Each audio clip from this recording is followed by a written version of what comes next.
Masters of Space, Chapter 6. For 1 solid hour Hilton stared at the wall, motionless and silent. Then, shaking himself and stretching, he glanced at his clock. A little over an hour to supper time. They'd all be aboard. He talked this new idea over with Teddy Blake.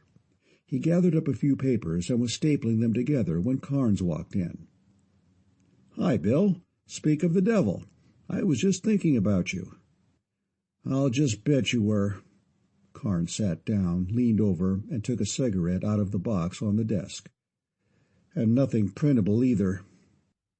"Chip-chop, fellow, on that kind of noise," Hilton said.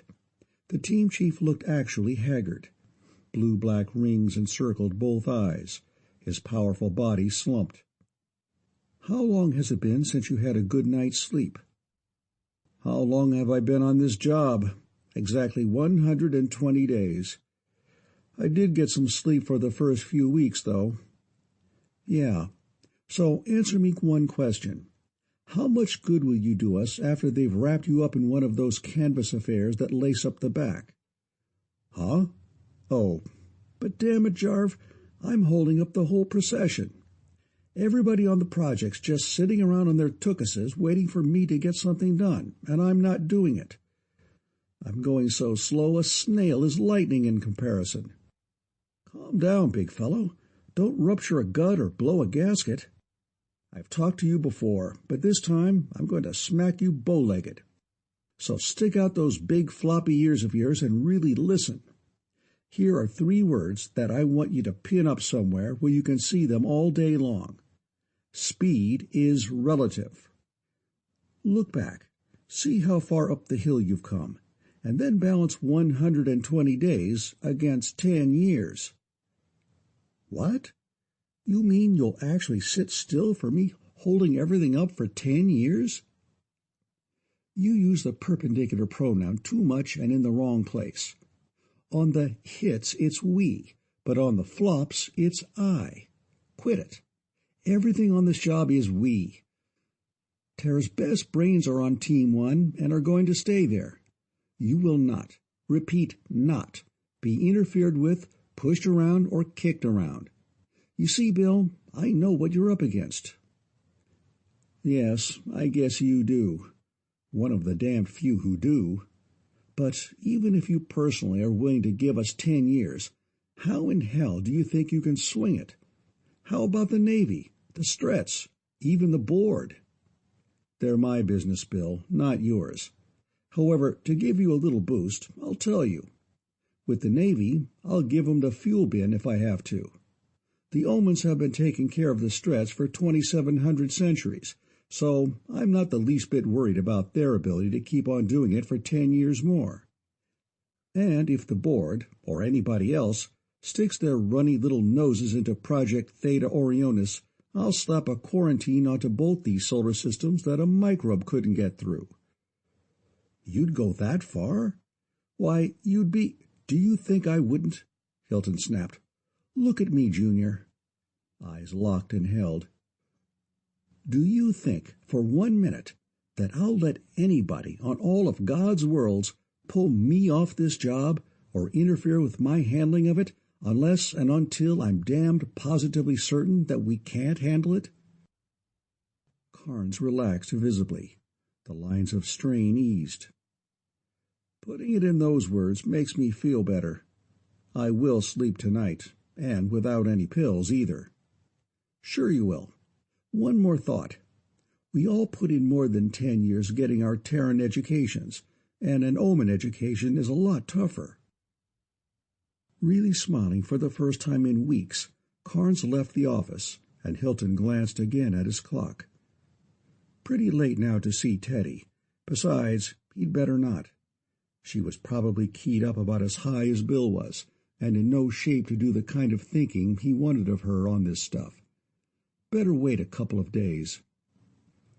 On the following morning, before breakfast, Theodora was waiting for him outside the mess hall. "Good morning, Jarv," she caroled. Reaching up, she took him by both ears, pulled his head down, and kissed him. As soon as he perceived her intent, He cooperated enthusiastically. "What did you do to Bill?" "Oh, you don't love me for myself alone then, but just on account of that big jerk?" "That's right." Her artist model face, startlingly beautiful now, fairly glowed. Just then Temple Bell strolled up to them. "Morning, you two lovely people." She hugged Hilton's arm as usual. "Shame on you, Teddy, but I wish I had the nerve to kiss him like that." "Nerve? You?" Teddy laughed as Hilton picked Temple up and kissed her in exactly the same fashion, he hoped, as he had just kissed Teddy. "You've got more nerve than an aching tooth. But, as Jarve would say it, scat, kitten, we're having breakfast a la twosome. We've got things to talk about." "All right for you," Temple said darkly, although her dazzling smile belied her tone. That first kiss, casually seeming as it had been, had carried vastly more freight than any observer could perceive. "I'll hunt Bill up and make passes at him. See if I don't. That'll learn ya." Theodora and Hilton did have their breakfast due, but she did not realize until afterward that he had not answered her question as to what he had done to her Bill. As has been said, Hilton had made it a prime factor of his job to become thoroughly well acquainted with every member of his staff. He had studied them en masse, in groups and singly. He had never, however, cornered Theodora Blake for individual study. Considering the power and quality of her mind, and the field which was her specialty, it had not been necessary. Thus it was with no ulterior motives at all that, 3 evenings later, he walked to her cubbyhole office and tossed the stapled papers onto her desk. "Free for a couple of minutes, Teddy? I've got troubles." "I'll say you have." Her lovely lips curled into an expression he had never before seen her wear, a veritable sneer. "But these are not them." She tossed the papers into a drawer and stuck out her chin. Her face turned as hard as such a beautiful face could. Her eyes dug steadily into his. Hilton inwardly flinched. His mind flashed backward. She too had been working under stress, of course, but that wasn't enough. What could he have possibly done to put Teddy Blake, of all people, onto such a warpath as this? "I've been wondering when you were going to try to put me through your ringer," she went on in the same cold, hard voice. "And I've been waiting to tell you something. You have wrapped all the other women around your fingers like so many rings, and what a sickening exhibition that has been. But you are not going to make either a ring or a lapdog out of me." Almost, but not quite too late, Hilton saw through that perfect act. He seized her right hand in both of his, held it up over her head, and waved it back and forth in the sign of victory. "Socked me with my own club," he exulted, laughing delightedly, boyishly, "and came within 1/10 of a split red hair. If it hadn't been so absolutely out of character, you'd have got away with it. What a load of stuff! I was right. Of all the women on this project, you're the only one I've ever been really afraid of." "Oh, damn. Ouch." She grinned ruefully. "I hit you with everything I had, and it just bounced. You're an operator, Chief. Hit 'em hard at completely unexpected angles. Keep 'em staggering, completely off balance. Tell 'em nothing. Let 'em deduce your lies for themselves. And if anybody tries to slug you back like I did just now, duck it and clobber him in another unprotected spot. Watching you work has been not only a delight, but also a liberal education." "Thanks. I love you too, Teddy." He lighted 2 cigarettes, handed her one. "I'm glad, though, to lay it flat on the table with you, because in any battle of wits with you, I'm licked before we start." "Yeah, you just proved it. And after licking me hands down, you think you can square it by swinging the old shovel that way?" She did not quite know whether to feel resentful or not. "Think over a couple of things. First, with the possible exception of Temple Bell's, you're the best brain aboard. No, you are. Then Temple. Then there are— Hold it. You know as well as I do that accurate self-judgment is impossible. Second, the jam we're in. Do I, or don't I, want to lay it on the table with you, now and from here on? Bore into that with your Class A double-prime brain. Then tell me. He leaned back, half-closed his eyes, and smoked lazily. She stiffened, narrowed her eyes in concentration, and thought. Finally, yes, you do, and I'm gladder of that than you will ever know. I think I know already, since you're her best friend and the only other woman I know of in her class. But I came in to kick a couple of things around with you. As you've noticed, that's getting to be my favorite indoor sport. Probably because I'm a sort of jackleg theoretician myself.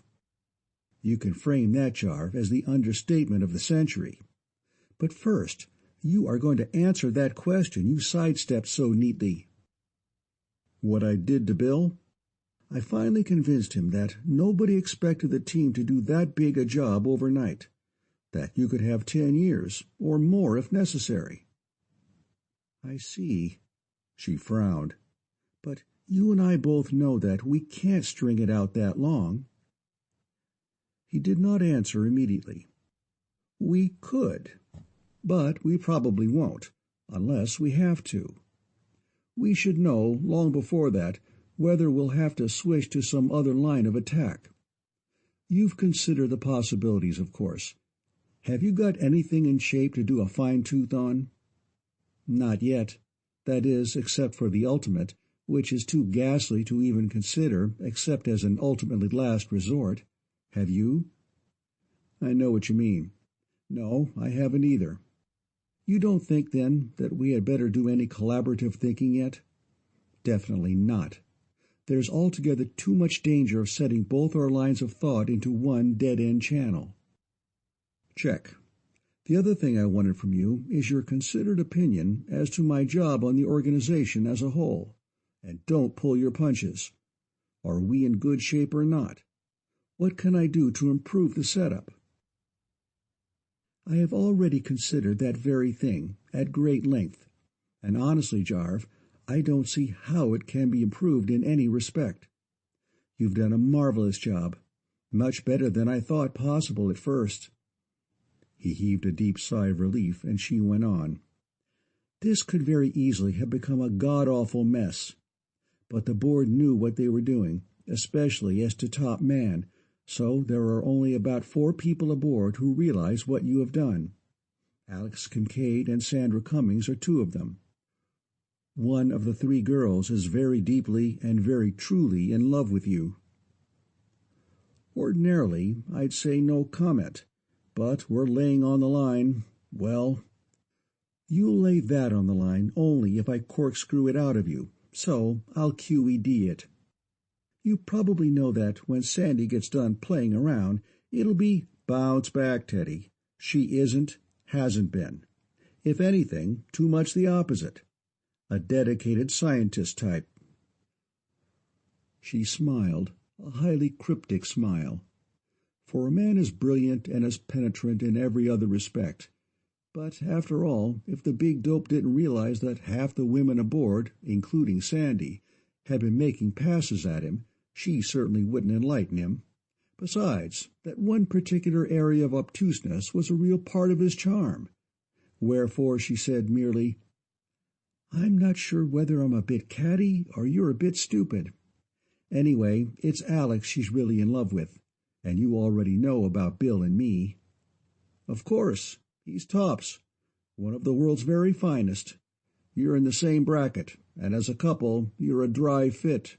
1 in a million. Now I can say, I love you too. She paused for half a minute, then stubbed out her cigarette and shrugged. Now I'm going to stick my neck way, way out. You can knock it off if you like. She's a tremendous lot of woman, and if, well, strong as she is, it'd shatter her to bits. So, I'd like to ask, I don't quite, well, is she going to get hurt? Have I managed to hide it that well? From you?" It was her turn to show relief. "Perfectly. Even, or especially, that time you kissed her.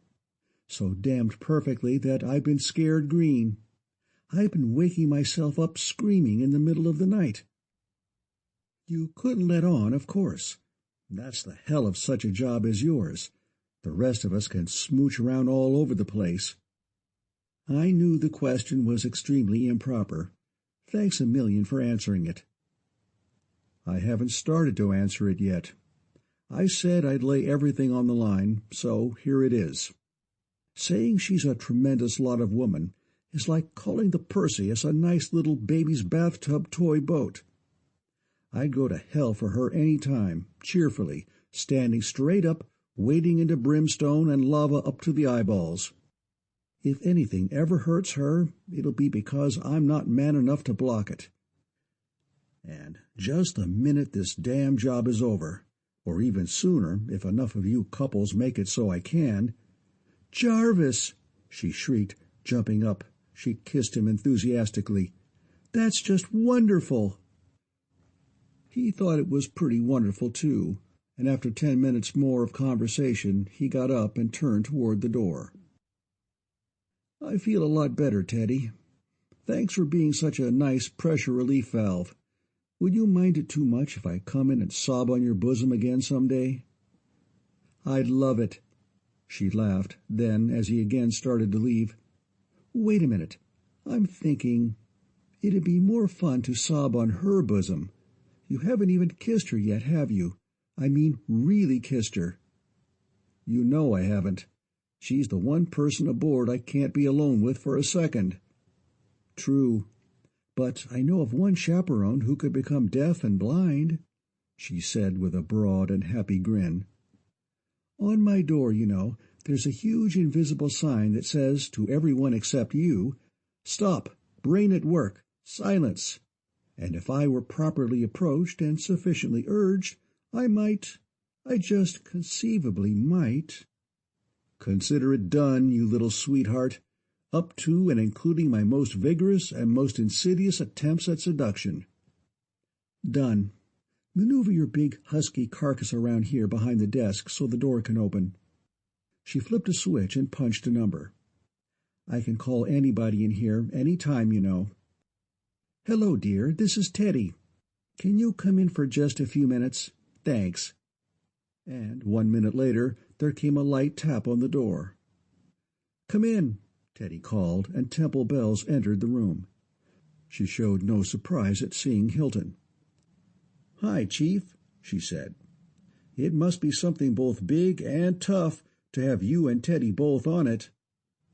"You're so right. It was very big and very tough.